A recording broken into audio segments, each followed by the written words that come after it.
E mudar de lado, a gente vai falar agora sobre a mini-reforma dos ministérios, que tem feito muita gente mudar de lado, né? Nessa semana, o governo confirmou a mini-reforma ministerial com as entradas de PP e republicanos na esplanada. Para isso, o presidente Lula teve que demitir Ana Moser do Ministério do Esporte, que agora é comandado por André Fufuca. E, em comunicado oficial, a ex-jogadora de vôlei lamentou a sua saída. Abre aspas. Essa gestão vê com tristeza e consternação a interrupção temporária de uma política pública de esporte inclusiva, democrática e igualitária no governo federal. Apoiadora declarada de Lula desde a campanha eleitoral, Ana Moser acabou ignorada pelo governo no anúncio da reforma ministerial. Segundo o Estadão, aliados da agora ex-ministra ficaram revoltados com a postura do Planalto, que não citou Ana Moser na nota oficial que confirmou sua saída. Uma fonte disse o seguinte, abre aspas, não agradeceram pelo trabalho. Lamentável. A ministra não merecia. Meu amigo Negão, será que é claro que o presidente Lula está com o argumento dele de que precisa ter uma segurança, precisa ter lá seus 380 votos seguros no Congresso Nacional, de que para isso precisa abrir mais espaço ainda para esses partidos do Centrão.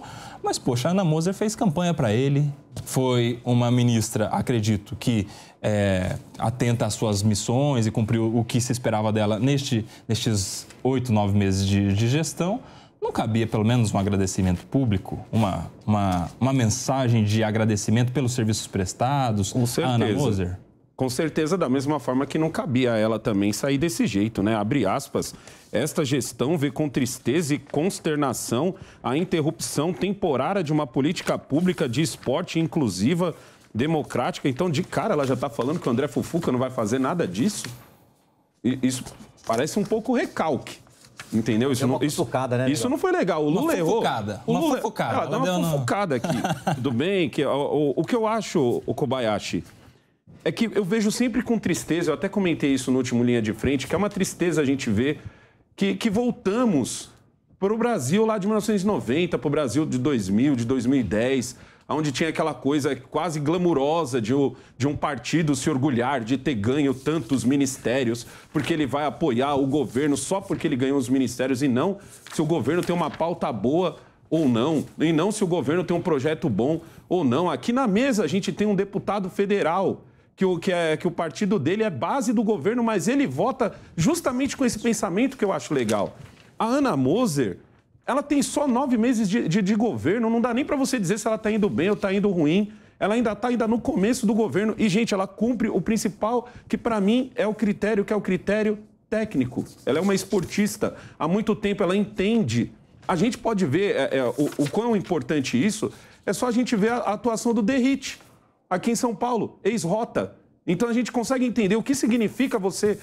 Pode ser um pouco corporativista, porque eu também sou esportista, mas tipo assim, o certo era ela estar lá até pra gente esperar, pra falar assim, poxa, 1 ano e meio, 2 anos, pra gente poder avaliar. Mas no caso a gente voltou para aquele tempo que não interessa se o critério é técnico, não interessa se está fazendo um bom ou um mau trabalho. O que interessa é ter apoio para passar outras pautas. Se eu tiver esse apoio, eu tiro a pessoa, independente se ela está fazendo um bom papel ou não. É triste isso, é triste, mas é o Brasil para onde nós voltamos. Ô, Palumbo, você que é deputado federal, está lá, acompanha o dia a dia no Congresso Nacional, a expectativa do governo é agora ter segurança nas votações. Cerca de 380 votos com a entrada do PP e do Republicano. Você estava falando até agora há pouco que tem muita gente que se elegeu com o viés bolsonarista, com um discurso, inclusive, conservador. O Fufuca. E que agora está entrando... Fufuca que, inclusive, votou pelo impeachment da Dilma. Tem esse detalhe. Como é que vai ser agora lá no Congresso Nacional nessas votações? O governo já tem segurança para passar tudo o que quiser? Ou você acha que ainda vai ter alguma resistência? Porque o presidente do Partido Progressistas, o Ciro Nogueira, diz que não. Diz que ele, por exemplo, é contra isso. Ele é contra, mas ele é presidente do partido. Ele é contra o presidente do partido, ele não garante isso. Nem e tem aquela conversa na Câmara de que não, vai apoiar causas que eles concordem, mas não é tudo também, não adianta vir com essa confiança toda. Você que está lá dentro, como é que você enxerga isso? Eu falei isso no programa do Pânico quando eu era vereador. As pessoas estavam animadas com o Congresso. Não, o Congresso, a maior parte é de direita. Eu falei assim, não se animem tanto. Porque o tempo vai mostrar que a maior parte desses deputados e senadores que se elegeram nas costas do Bolsonaro, eles vão se vender pelos pseudos encantos do poder. Tá aí. A oposição está diminuindo paulativamente. Está diminuindo dia após dia. E quem manda nesse país, eu já falei isso inúmeras vezes, não é o governo federal, não é a direita, não é a esquerda. O Lula precisa do central. Então ele descartou a Moser como se não fosse absolutamente nada. Uma tremenda falta de respeito. Isso sim é ingratidão. Porque ela fez o L a campanha inteira e foi simplesmente descartada, porque o Lula precisa atender os interesses dele. Eu acho que ele vai continuar aprovando os projetos de interesse do governo federal enquanto ele estiver despejando emendas parlamentares. Repito, tem deputado lá que está sedento, faminto, um Congresso passando a emenda. Se jogar emenda, eu aperto o botão lá e que se dane o povo. A verdade é essa. Então, enquanto ele tiver esse dinheiro para bancar, principalmente o Centrão e a oposição diminuindo cada vez mais, a gente vai continuar vendo o governo aprovar tudo que ele quer, tratorando projetos em regime de urgência. Na mesma semana aprova, convoca-se uma reunião, uma sessão para as 9 horas da manhã e essa sessão é votada às 8 horas da noite. Enquanto isso, o governo negocia as emendas. É isso que acontece na prática. Eu estou lá e no meio da tarde a gente fica sabendo pelos telejornais que enfiaram 10 bilhões em emenda, enfiaram 11,8 bilhões em emenda. Foi assim, está sendo assim. Quando tiver dinheiro, ele vai conseguir manter o Centrão e se manter no poder. Quando acabar o dinheiro, Alckmin está lá quietinho. Roberto Tardelli, e aí? Você falou agora que o governo Lula, pelo contrário do que disse o Negão, está fazendo um ótimo governo. E esse jeito de governar, abrindo mão de parte do orçamento dos ministérios? Porque aquela coisa da relação com o Centrão nas emendas, isso o Bolsonaro fazia com o chamado orçamento secreto, depois veio ser declarado inconstitucional. Mas nos ministérios o Bolsonaro não colocava... O Bolsonaro que abriu as portas do inferno do orçamento secreto dessas emendas parlamentares. Mas e os ministérios? Quando ele abriu essa porta, todo mundo percebeu que era como você querer trazer de volta a água da cachoeira. E os ministérios? Porque se a gente vê os ministérios do Bolsonaro, não tinha o PP, os republicanos, assim, em troca de voto no... Claro, era um governo negacionista, era um governo que tinha gente que falava que a Terra era plana, certo? Que não dava vacina, que acabou com a cultura. Ficou... Olha o que recebemos. Aí por isso é que eles não tinham ministros de partidos? O que tem a ver? O que eu acho o grave dessa história, e eu concordo com o Paloma uma coisa quase que irrestritamente, é que nós temos uma formatação constitucional muito louca. Nós temos um Congresso que tem muito poder e temos um Executivo com muito poder, só que um depende demais do outro. Quando a gente fala do Centrão, acho que nós que não somos muito menino ainda, o Centrão surgiu na Constituinte. Havia um deputado aqui de São Paulo, Roberto Cardoso Alves, que praticamente fundou o Centrão. E o Centrão foi uma espécie de colchão de acomodações de todas as pressões que havia na época. Né? E claro, de 88 para cá, acumulou-se tecnologia. Né? O Centrão, ele é o ponto de equilíbrio de todos os governos. E ele tem um pragmatismo absolutamente desenvolvido e cada vez mais desenvolvido. Né? Ele quer o poder. Você quer administrar? Nesse tal presidencialismo de coalizão, uma expressão que eu não gosto muito, mas que ganhou... Parece mais presidencialismo de coerção. Né? Mas que ganhou vida, ela existe. Né? Eu não gosto dessa expressão. Cooptação. Mas esse presidencialismo de coalizão vai exigir esse tipo de situação de acomodação Porque o Lula não tem maioria. Ele precisa dessa maioria. Ele tem que votar uma reforma tributária, tem que votar a reforma administrativa, tem que votar a reforma política, tem que votar a reforma... Né? É muita coisa. Se ele não tiver isso, ele vai ficar no... E aí, Capês, saiu Ana Moser, ministra dos Esportes. É o seguinte... Só um minuto. Saiu Ana Moser, ministra dos Esportes, e saiu Márcio França dos Portos e Aeroportos. Quer que eu já comente tudo? Quero que você já dê a sua impressão sobre isso, porque eu... Vou tentar ser o mais conciso possível. Então foca no Márcio França, sabe por quê? O Márcio França, ele está há 8 para 9 meses, ministro dos Portos e Aeroportos, e eles têm uma importante obra do PAC nas mãos deles, que está vinculada à Autoridade Portuária de Santos, vinculada a ele, que é o túnel Santos-Guarujá, que faria uma grande diferença para o governo. Isso na verdade, era a bandeira, era que o Márcio França queria entregar na sua gestão, mas não dá nem tempo de começar, né? Já teve que entregar. E aí? Deixa eu só fazer um comentário e vou responder o que você me perguntou. Olha, em primeiro lugar, em política não existe gratidão. Lealdade quase nunca. Gratidão, nunca. Você não vale pelo bem que você causou, mas pelo mal que você pode provocar. O político, ele não precisa dos amigos, porque os amigos ele já tem. Ele precisa atrair aos inimigos, porque esses podem prejudicá-lo. Então, veja bem, eu não tenho, assim, nenhuma admiração pela gestão da Ana Moza. Mas era uma escolha técnica, é uma atleta reconhecida mundialmente, que conhece da questão. E esse ministério, que tinha uma mulher, que o presidente prometeu prestigiar as mulheres, é trocado pela conveniência de agradar o Centrão. E o que é pior, o Centrão pediu uma pasta da assistência social. Se o PT entregar a pasta da assistência social, entregou o próprio plano de governo. Então entregou o Ministério do Esporte.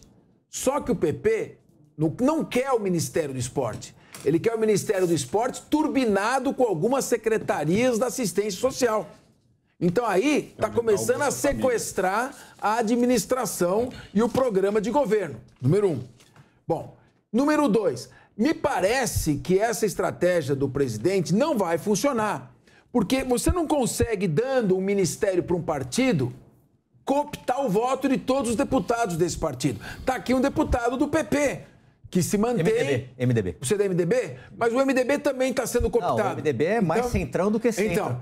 Então você é um exemplo, mesmo estando no MDB, é um exemplo de que o fato de se fazer um acordo com o partido não traz os votos de todos os deputados. Mas gera pressão, né, Paulo? Mas não é fácil. Olha, hoje em assim, dia, né? hoje, eu já sofri muita pressão. Hoje em dia eles já viram que não tem jeito. Já tentaram demais. Eles tomam. Não, mas o Ciro Nogueira já falou. O Ciro Nogueira disse. Se quiser me expulse do partido, tá tudo certo. Não, o Ciro Nogueira já afastou o André Fufuca das decisões de cúpula partidária.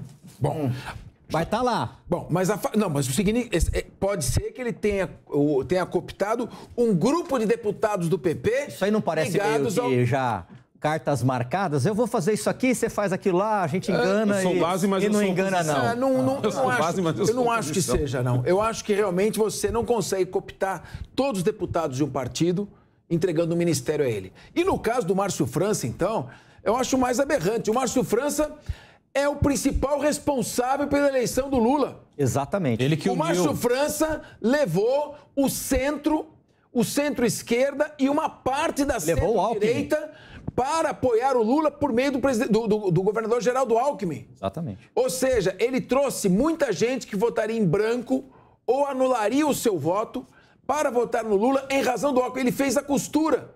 E nós não estamos falando agora de um Ministério do Esporte.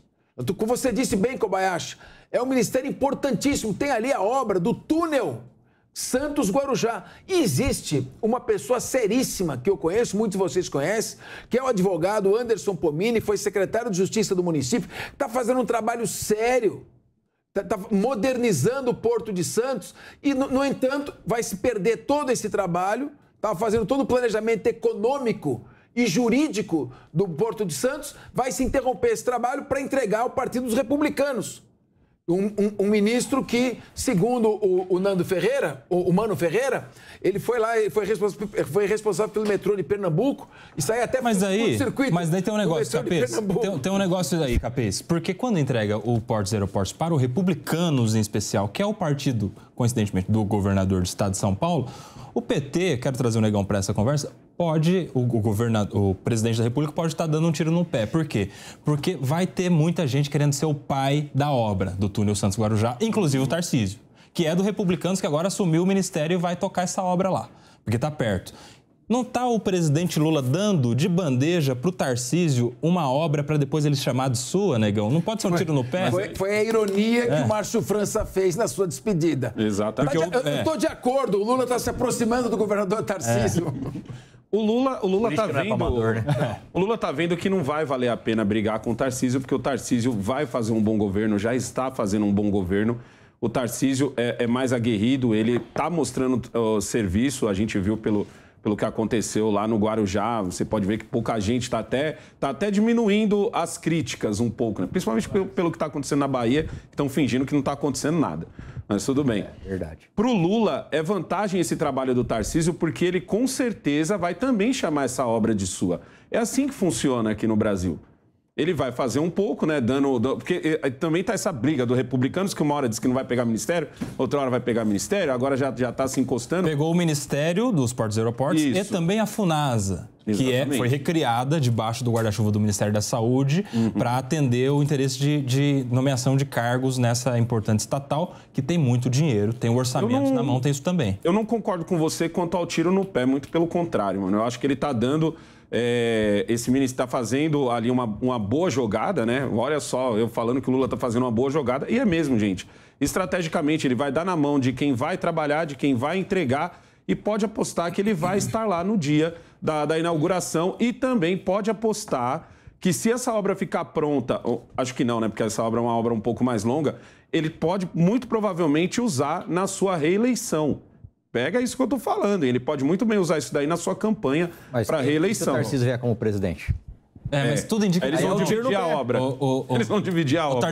Tardelli, mas e aí a gente vê essa saída do Márcio França do Portos e Aeroportos, vai para onde? Para um ministério recém-criado, que é o Ministério, salvo engano, de Pequenas e Médias Empresas, ou Micro e Pequenas Empresas, alguma coisa assim. Não, tirou o micro, pediu para tirar o micro. É pequena só. Pequenas e empreendedorismo e corpo. O que vai ser uma sala ao lado do Geraldo Alckmin do Ministério uma espécie de secretaria do Ministério de Indústria, Serviços e Comércio, que é do vice-presidente Geraldo Alckmin. E aí a gente teve nessa semana também um encontro entre o presidente e o vice, cuja a pauta não foi divulgada e que provavelmente envolvia esse assunto. Até porque havia, inclusive, a expectativa do próprio Geraldo Alckmin deixar o Ministério de Comércio, Indústria e tal, talvez para abrir para o próprio Márcio França, e acredito que, diante dos resultados, o Geraldo Alckmin não tenha aceitado isso. Mas o Geraldo Alckmin, nessa condição de vice-presidente, se ele sai do ministério, ele não cai para cima? Ele não volta a ser vice-presidente de tudo e aí se relaciona com todas as pastas? Como que você vê essa relação do Geraldo Alckmin nessa... Vice-presidente de tudo e é de nada também, porque é vice. Pois é, mas daí ele fala... caneta. Mas daí quando ele vira ministro só de indústria, ele não dá muito pitaco na saúde, no esporte. Eu imaginei que o vice-presidente fosse uma espécie daquele coringa que o presidente pudesse manipular, até porque ele é vice-presidente. Um dos problemas do governo Lula é que ele colocou presidenciáveis demais no governo. É difícil para ele, por exemplo, se tiver que demitir a Simone Tebet, não tem como. Se tiver que demitir o Flávio Dino, não tem como. O próprio Haddad, não tem como. O Geraldo Alckmin não pode demitir porque é vice. Então ele poderia manipular o cargo do Geraldo. Eu imaginei que fosse essa troca. O Márcio França saísse dos portos e aeroportos e fosse para o Ministério do Alckmin e o Alckmin ficasse com um grande coringa rodando, certo? O acerto não foi esse. Eu fico triste com a saída da Ana Moser, porque acho que no Brasil não tem quem não seja fã da Ana Moser. A Ana Moser é uma dessas pessoas assim que fez parte de uma geração... Todo mundo viu aquela seleção de vôlei brilhar nas Olimpíadas, né? A gente saiu do nada, a gente era ninguém, o Brasil não ganhava nada. Era alguém isoladamente ali. Merecia mais respeito, então, né? Certo, eu acho. Do presidente Lula. A gente não sabe o que vai rolar ainda. Eu acho que já rolou, foi demitida. Foi demitida. Não tem mais o que rolar. Agora, mas eu acho que não. Cada um segue o seu caminho. Eu acho que as coisas não funcionam assim. A gente já viu essa ciranda girar de outra Ela se mostrou consternada. Inconformada, talvez. Eu acho que o inconformismo dela é o inconformismo da pessoa que se viu preterida. Não dá para você condenar na mão e falar assim, olha, ela não pode ser satisfeita, sabe? Olha, eu tenho a honra de dizer que acabei de... Ela é vítima desse sistema. Alguém ia ter que pagar essa fatura. E o que eu acho é o seguinte, o grande problema de você ter essa coalizão, de tentar trazer o partido, eu concordo com o Capês, olha, você está trazendo o partido, oferecendo um ministério que vai ser ocupado por um e o outro que claro, outro fica com ciúmes. Você vai sempre que... Toda vez, isso o Freud já dizia, né? Sempre que você faz uma opção, você tem uma perda. Psicanálise, hein? Certo. Isso aí.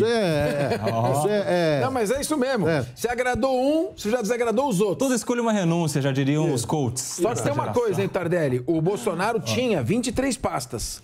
17 ministérios e mais 6 pastas. O Lula está chegando no 38º ministério. O Bolsonaro tinha uma pasta. Com 2 bilhões de reais de gastos a mais. 2 bilhões de reais de gastos a mais e...